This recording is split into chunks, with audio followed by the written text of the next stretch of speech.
In Flamingo Benone, per favore. Ja, ey, per favore. Oh, da stimmt nicht einmal die Vorwahl. Per favore.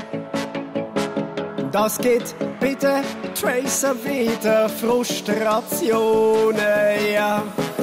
Covid-19 haben sie gesagt. Wie ist das nur passiert, haben sie gesagt. Siech, haben sie gesagt, ja. Und ich frage sie, ob sie ihre Tüt, hat sie gesagt, Tüt. Covid-19 haben sie gesagt. Hätten sie nur die richtige Nummer nicht drei. Siech, hat sie ja gesagt, ja. Und ich sag, so bringt das alles, aber nüt, hab ich gesagt, yeah. Sie läutet jedem auf der Liste an und wettet nur warnen, ja.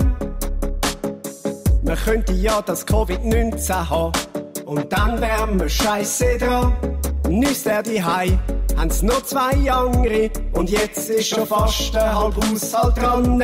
Und dann hat's noch mehr so Nummern tracen. Kann man die nicht, gang doch in die Quarantäne. Per favore. Mit der Family all am Feiern, alle oben ohne, ja. Und wenn man nachher von der Liste eine falsche Nummer ausprobiert, dann könnte es maximal nur 10,5 Tage lang gehen und dann ist passiert. Covid-19 hat sie gesagt. Wie ist das nur passiert, haben sie gesagt. Siech, haben sie gesagt, ja.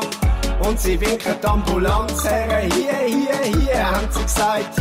Hier. Covid-19 hat sie gesagt. Hättest doch nur die richtige Nummer nicht drei.